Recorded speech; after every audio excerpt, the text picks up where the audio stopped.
আসসালামু আলাইকুম রহমতুল্লাহ। এই নদীতে সকালবেলা ভরা থাকে কচুরি, স্রোত আছে ভালোই। এদিকে সকালে দুপুরে এদিকে যায়, আবার ঘুরে এদিকে আসে, কিন্তু কচুরি অনেক কচুরি আছে। এপারে গোপালগঞ্জ, এপারে নারায়ণ, ওটা গোপালগঞ্জ সদরের সাইড, সদরেরা একটু বেশি সময় লাগে না। নদীর উপর থেকে 10 মিনিট শহরে যাইতে লাগে, 10 থেকে 15 মিনিট লাগে শহরে যাইতে।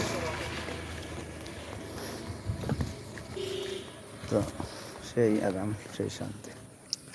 এই নদীটা ছিল এই ভাটার ওই পাশে, আমাদের এই পারের থেকেও 1 কিলো ফাঁকে ছিল ওই পারে।